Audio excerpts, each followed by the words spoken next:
Solving problems using equations. I'm Anil Kumar, and now let us put in all our learnings to solve a word problem. The question here is, when 3 times one number is added to 4 times another, the result is 44. When 5 times the first number is added to 2 times the second, result is 50. What are the numbers? So in this particular example, we have two numbers. So we say let the numbers be, let us say x and y. So we have two numbers. And now we need two equations to find these two numbers. How do we get these two equations?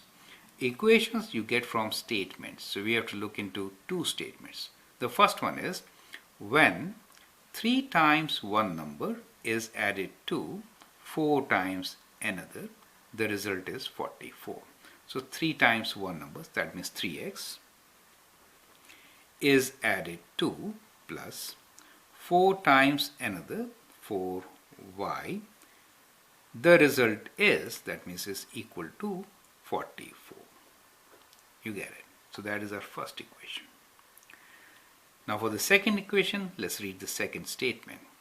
When 5 times the first number, that means 5 times the first number, is added to 2 times the second plus 2 times the second, the result is 50. That is the result. So we get two equations from the two statements, and the third statement is to find numbers, which we defined with our let statement. So that is the structure of solving linear systems of equations, right? Now in this particular case, we have two equations, two variables, so we can always solve for them. Best method to apply here is elimination, correct? Now to eliminate, let's eliminate y. It'll be easier. We can multiply the second equation by 2. If we multiply second equation by 2, what do we get? We will get 10x plus 4y equals to 100, right? Let us call this equation as equation number 3. To eliminate y, we should do equation 3 minus 1, right? So we'll do equation 3 minus equation 1, and thereby we can eliminate y. So we get 10 minus 3 as 7x, that is 0, is equal to 100 minus 44. 100 minus 44 gives us 54, right? So 7x is equal to 54, and from there x is equal to 54 divided by 7, and that is the value of x for us, right? Sorry, 100 minus 44 is 56. Yeah, let me correct it. That's what I was thinking. So it's 56 divided by 7, and 56 divided by 7 is 8, right? So we get x as 8. Okay, so x is 8 for us.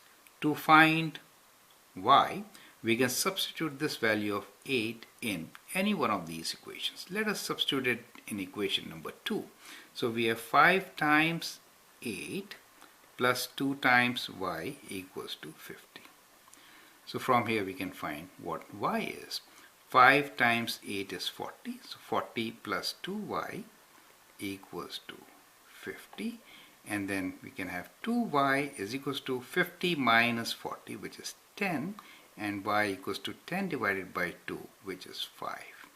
So we get the values of x and y. We have x equals to 8 and y equals to 5. So that is our answer, right? So that is how we can solve a word problem. Let's go back to the steps. Now when you read a word problem, the last statement in this case was, what are the numbers?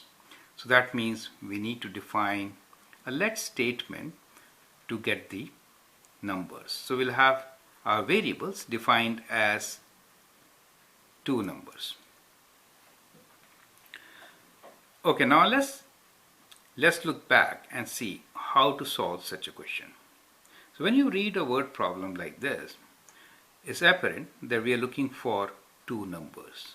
So first start by defining variables for those two numbers.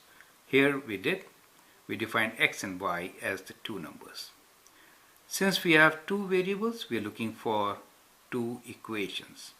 Every statement in the word problem results into an equation. So translate that statement into an equation.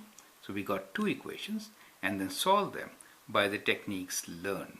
Here elimination was a better technique which we applied and got our answer. So the answer is x equals to 8 and y equals to 5. You should always check back, placing these values in the equation and testing them out. That's a good idea. Thank you and all the best.